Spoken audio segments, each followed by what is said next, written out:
ఆంధ్రప్రదేశ్ ముఖ్యమంత్రి చంద్రబాబు గారు ఈ నెల 7వ తేదీన ఢిల్లీ పర్యటనకి వెళ్ళబోతున్నారు. అక్కడ ప్రధాని మోదీ గారితో పాటుగా మరికొంతమంది కేంద్ర మంత్రులను కూడా ఆయన కలవబోతున్నటువంటి నేపథ్యంలోనే ఇప్పుడు అమరావతికి సంబంధించినటువంటి నిధులు అలాగే ఇతర అంశాల మీద సహాయాన్ని కోరే రకంగా చంద్రబాబు గారి మీటింగ్ ఉండబోతుంది అంటూ కొంతమంది అభిప్రాయాన్ని వ్యక్తం చేస్తూ ఉంటే మరికొంతమంది మాత్రం జగన్మోహన్ రెడ్డి మీద ఆయన ఫిర్యాదు చేయబోతున్నట్లుగా ఈ లడ్డూ వ్యవహారం కూడా వారి మధ్య చర్చకి రాబోతుంది అన్నట్లుగా అభిప్రాయాన్ని వ్యక్తం చేస్తున్నటువంటి నేపథ్యంలోనే జగన్మోహన్ రెడ్డి ఇప్పుడు చంద్రబాబు గారి పర్యటన మీద నిఘాని ఏర్పాటు చేశారనేది పెద్ద ఎత్తున ప్రచారం జరుగుతున్న నేపథ్యంలో ఈ అంశం మీద మనం విశ్లేషణ చేసుకునేటువంటి ప్రయత్నం అయితే చేద్దాం. ప్రస్తుతం మనతో పాటు ఉన్నారు ప్రముఖ రాజకీయ విశ్లేషకులు, ప్రముఖ సీనియర్ జర్నలిస్ట్ డివిఎస్ గారు. సార్తో మాట్లాడదాం. సార్ నమస్తే. సార్ నమస్తే. ఈ నెల 7వ తేదీన చంద్రబాబు గారు ఢిల్లీ పర్యటనకు వెళ్ళబోతున్నారు. అక్కడ ప్రధాని గారితో పాటుగా మరికొంతమంది కేంద్ర మంత్రులను కూడా ఆయన కలిసే అవకాశం అయితే ఉంది. ఈ నేపథ్యంలోనే కొంతమంది ఏమో చంద్రబాబు గారు అమరావతికి సంబంధించినటువంటి నిధుల అంశం మీద మరికొన్ని అంశాల మీద సహాయం కోరేందుకు వెళ్ళబోతున్నారు అంటూ వారి అభిప్రాయాన్ని వ్యక్తం చేస్తూ ఉన్నారు. మరికొంతమంది మాత్రం జగన్మోహన్ రెడ్డి మీద ఈ తిరుమలకు సంబంధించినటువంటి లడ్డూ మీద ఫిర్యాదు చేసేందుకే ఢిల్లీ పర్యటన ఉండబోతుందంటూ కొంతమంది అభిప్రాయాన్ని వ్యక్తం చేస్తున్నారు. ఈ నేపథ్యంలోనే జగన్మోహన్ రెడ్డి కూడా ఈ చంద్రబాబు గారి ఢిల్లీ పర్యటన మీద నిఘా ఏర్పాటు చేయబోతున్నారు అనేది పెద్ద ఎత్తున ప్రచారం జరుగుతూ ఉంది. ఏంటి సార్, నిజంగా ఆ పరిస్థితులు ఉన్నాయంటారా? అంతే. ఎందుకంటే పాజిటివ్గా ఆలోచించేవాళ్ళు పాజిటివిటీ చూస్తారు, నెగిటివ్గా ఆలోచించేవాళ్ళు నెగిటివిటీ చూస్తారు. ఇప్పుడు ఇవాళ ఏంటి, చంద్రబాబు ఢిల్లీ వెళ్తున్నాడు అంటే అందరి దృష్టి ఢిల్లీ పైనే. ఆయన ఎప్పుడు ఢిల్లీ వెళ్ళినా పాజిటివ్గా చూసేవాళ్ళు ఏంటి, ఏపీకి ఏం తెస్తాడు, రాష్ట్ర ప్రయోజనాల కోసం చంద్రబాబు గారు ఢిల్లీ పర్యటనకు వెళ్ళబోతున్నారు, ఏం తెస్తాడు, ఏమి నిధులు, మొన్న గతంలో 2-3 సార్లు వెళ్ళిన సందర్భంలో తెచ్చినటువంటి అంశాలు. అప్పుడు ఏ విధంగా అయితే ఫస్ట్ బడ్జెట్లోనే మరి ఒక 60,000 కోట్ల విలువైన ఆర్థిక సాయం ఏపీకి ప్రకటించడం, అమరావతికి 15,000 కోట్లు, పోలవరానికి 12,000 కోట్లు. ఇప్పుడు వెళ్తున్నాడు, మరి ఇంకా ఏమన్నా పట్టుకొస్తాడా, ఇంకా ఒక జల్ల తీసుకెళ్తున్నాడా, వచ్చేటప్పుడు మళ్ళీ జల్లలో అన్ని పండ్లు నింపుకొస్తాడా? వాళ్ళ ఆలోచనలు, వాళ్ళవి ఆకాంక్షలు కూడా అలాగే ఉంటాయి. వాళ్ళ అవసరాలు ఆ స్థాయిలో ఉన్నాయి. ఆంధ్రప్రదేశ్ అవసరాలు, కేంద్రం పైనే ఆంధ్రప్రదేశ్ మనుగడ. ఏది ఇప్పుడు జగన్మోహన్ రెడ్డి 5 ఏళ్ల పరిపాలనలో ఆంధ్రప్రదేశ్ వెంటిలేటర్ మీద ఉంది. ఆక్సిజన్ ఇవ్వాల్సింది కేంద్రం.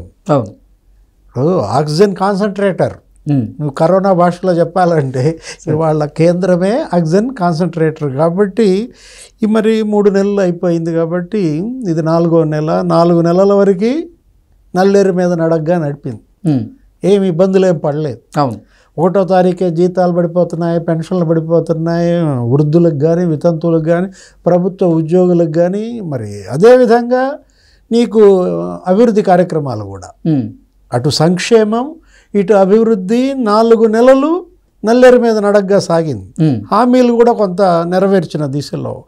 జగన్మోహన్ రెడ్డి ఏంటి, కేసులు, వలసలు, ఉక్కిరి బిక్కిరి అవుతున్నాడు. ఆయన పార్టీని నడపటం ఇవాళ ఒక పెద్ద కత్తి మీద సాముగా మారిన పరిస్థితుల్లో మనం అనుకున్నాం. ఏంటి, కాలు గాలిన పిల్లి అటు ఇటు తిరుగుతున్నాడు. బెంగళూరు, ఇవాళ మళ్ళీ బెంగళూరు వెళ్ళాడంట, నీకు తెలుసా? అవును. ఈరోజు ఇప్పుడు ఆయన వెంటనే మళ్ళీ తట్టపుట్ట సర్దుకుని బెంగళూరు వెళ్ళాడు. జనరల్గా మామూలుగా ఏంటి, శుక్రవారం వెళ్తాడు, ఒకరోజు ముందే జంపు. శుక్రవారం వెళ్ళి మంగళవారం వస్తున్నాడు. అవును. మరి బహుశా సోమవారం వస్తాడేమో చూద్దాం, లేదు బుధవారం కూడా రావచ్చు, వాట్ ఎవర్ ఇట్ మేబీ. ఇవాళ ఏంటి, ఆయన కాలుగాలిన పిల్లిలాగా ఆయన తిరగటం, పార్టీ నడపటం కత్తి మీద సామైన దీంట్లో చంద్రబాబు ఢిల్లీ వెళ్ళాడు అంటే మొదట కంగారు పడేది జగన్మోహన్ రెడ్డి. ఒకవైపు ఏమో వెంకటరెడ్డి పోలీస్ కస్టడీ. అవును, కరెక్ట్గా ఇవాళే అది కూడా నీ గమ్మత్తు చూసావా? వెంకటరెడ్డి ఏమంటున్నాడు, అతను పోల్ బేర్ అది అంటున్నాడు, పోలార్ బేర్, ఏది ధ్రువపు ఎలుగుబంటి లాగా మారింది నా పరిస్థితి అన్నాడంట. మామూలుగా బకరా అనుకుంటారు, లేకపోతే బలిపశువు అంటారు, ఈ 2 కాదు, నేను ధ్రువపు ఎలుగుబంటి లాగా మారాను అంటూ ఆయన బాధలు, ఆయన వెంకటరెడ్డి పరిస్థితుల్లో చంద్రబాబు ఢిల్లీ ఎందుకు వెళ్తున్నాడు?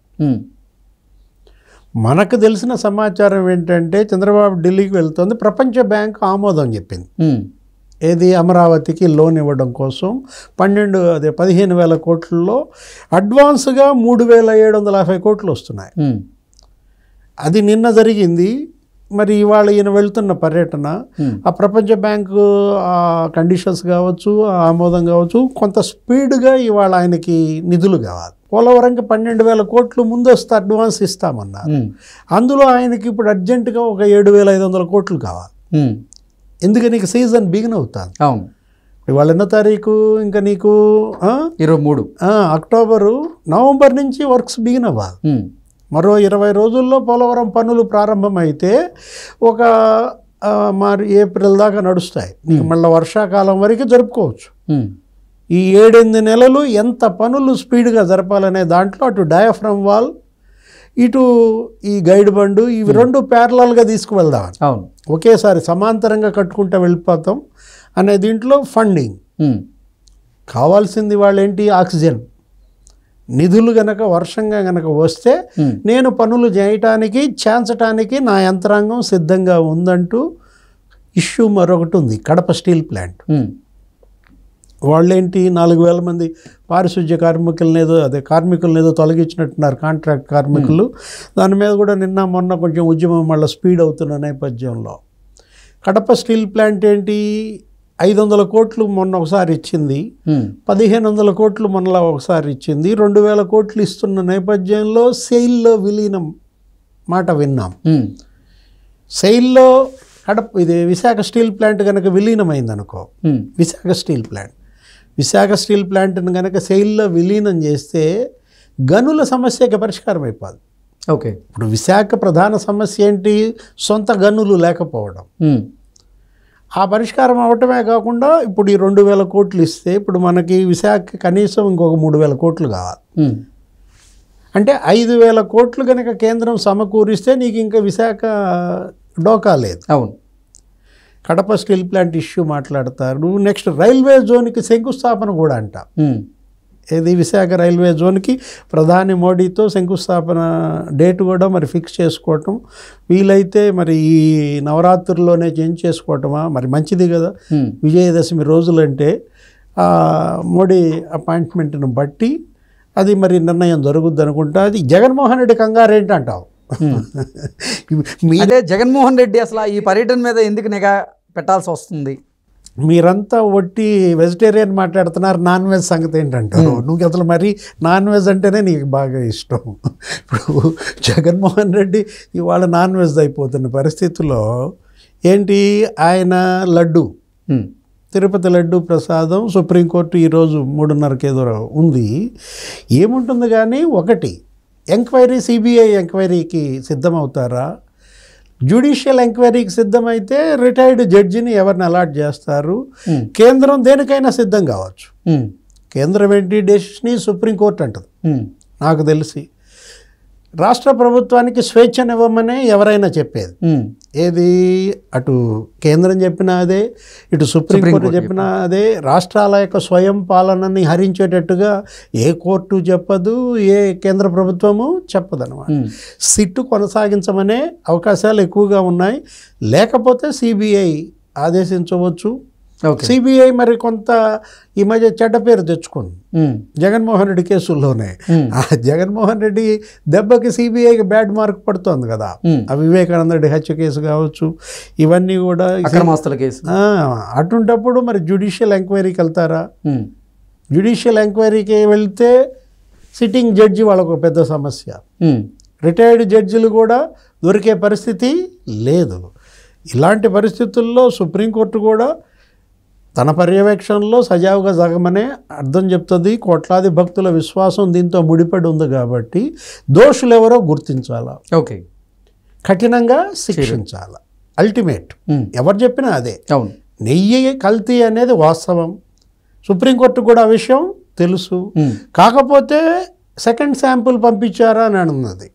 ఎన్డీడీబీ కాకుండా మైసూరు కానీ గజియాబాద్ కానీ ఎవరో ఒక డైరీకి పంపించండి ఇంకో శాంపిల్స్ కూడా అన్నది ఇంట్లో.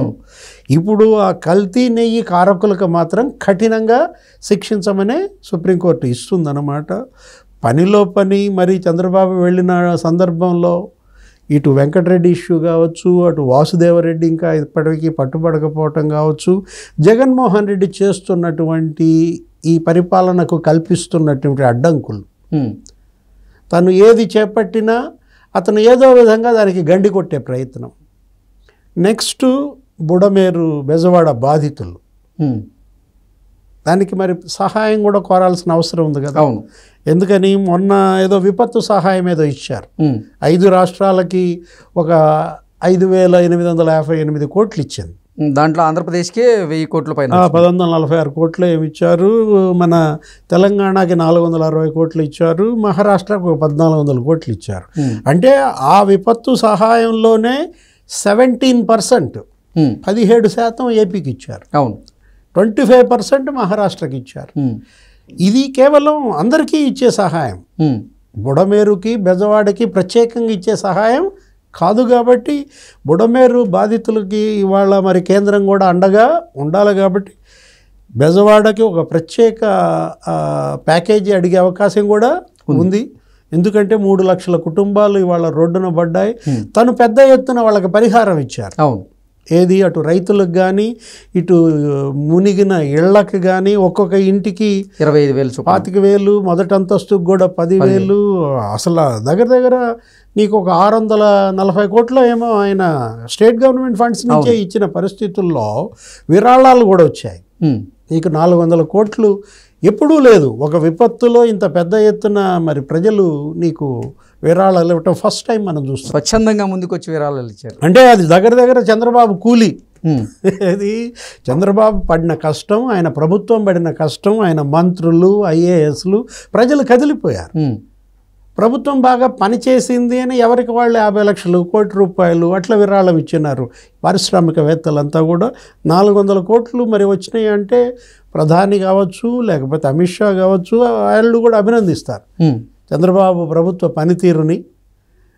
వీటన్నిటిపైన రేపటి చంద్రబాబు ఢిల్లీ టూర్ అందరూ ఆశతో చూస్తుంది ఏంటి, రాష్ట్ర ప్రయోజనం, సెకండ్ జల్లేది, రెండో జల్లలో ఏమి నింపుకొస్తున్నాడు అనేది ఇవాళ మరి ఆయన 7వ తారీఖు నుంచి వచ్చేటప్పుడు మనం కూడా ఆసక్తిగా ఆయన ఫ్లైట్ దిగటం గురించి చూడాలి.